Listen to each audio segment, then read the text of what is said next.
வணக்கம், இது உங்கள் ரெஸ்லிங் கிங் தமிழ். முக்கியமான விஷயமா பார்த்தீங்கன்னா, சோலோ சிகா வந்து பிளட் லைனை பற்றி இன்றைக்கி ஸ்மாக்டவுன் முடிஞ்சதுக்கப்புறமா பேசியிருக்காரு. அது என்ன பேசினார் அப்படிங்கிறத பற்றி தமிழில் பார்க்கலாம். மறக்காமல் நம்ம சேனலுக்கு ஒரு லைக் பண்ணிக்கோங்க. தொடர்ந்து வீடியோ பார்க்க சேனலை சப்ஸ்கிரைப் பண்ணி பெல் ஐக்கானை கிளிக் பண்ணி வச்சுக்கோங்க ஃப்ரெண்ட்ஸ். ஸோ ஃபஸ்ட்டே அந்த ப்ரொமோவில் பார்த்தீங்கன்னா, சோலோ சிகாவா கையில் அந்த ட்ரைபிள் சீஃப்கான மாலை இருக்கிற மாதிரி காட்டுறாங்க. அந்த முளவு மாலை பார்த்தீங்கன்னா அவர் கையில் இருக்குது. நான் நிறைய பண்ணியிருக்கிறேன் இந்த ஃபேமிலிக்காக.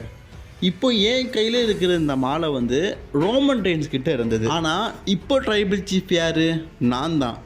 இந்த முடிவை நான் ஏன் எடுத்தேன்னு தெரியுமா? ரோமன் ரெயின்ஸ் இல்லை அப்படிங்கிறதுனால இல்லை, ரோமன் ரெயின்ஸ்னால் முடியலை அப்படிங்கிறதுனால.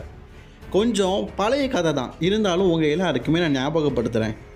ரோமன் ரெயின்ஸ் ரெஸ்ல்மனியாவில் கோடி ரோட்ஸை வீழ்த்ததுக்கு ஏன் கிட்ட ஹெல்ப் கேட்டு என்னுடைய ஹெல்ப் மூலயமா வெற்றி பெற்றான். மீண்டும் கோடி ரோட்ஸ் கூட போது அதே மாதிரி நான் உதவி பண்ணேன். பட் ஆனால் ரோமனால் கோடி ரோட்ஸை வீழ்த்த முடியலை. இந்த லெகசி வந்து கோடி ரோட்ஸோடைய லெகசி ஆயிடுச்சு.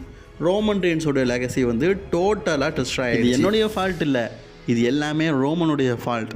ரோமன் ரெயின்ஸ் இதுக்கப்புறமா WWEல கிடையாது, பிளட் லைனில் நான் தான் இருக்க போகிறேன். ரோமன் ரெயின்ஸ் இல்லாத பிளட் லைனை தான் நீங்கள் பார்க்க போகிறீங்க. அது மட்டும் இல்லை, முக்கியமான விஷயம் இருக்குது.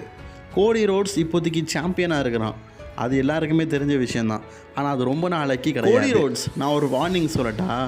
இப்போ ட்ரைபிள் சீஃப் ஆனதுனால அந்த டைட்டில் வந்து எங்கள் பிளட் லைனுக்கு தேவை. நான் உன்கிட்ட வந்துட்டேன். இப்போ உன்கிட்ட இருக்கிற அந்த டைட்டில் வந்து எனக்கு தேவை. நான் உன் கூட மோதி அந்த டைட்டிலை வந்து வாங்க போகிறேன். அது மட்டும் இல்லை, இப்போ நடக்க போகிற மணி இன் தி பேங்க் 6 மேக் மேட்ச்சில் பிளட் லைன் ஆகிய நாங்கள் தான் வெற்றி பெறுவோம். அதுக்கப்புறமா உன்கிட்ட இருக்கிற அன்டிஸ்பியூட்டட் டைட்டில் பக்கம் நான் வருவேன். அந்த சாம்பியன்ஷிப்பை வின் பண்ணுவேன். வின் பண்ணி பிளட் லைனை மிந்தி மாதிரி நிலைநாட்டுவேன். இதுதாங்க அவர் பேசினார். சிம்பிளாக நான் எக்ஸ்பிளைன் பண்ணிட்டேன்னா. அடுத்து ஸ்மாக்டவுனுடைய ரிவ்யூ இருக்குது.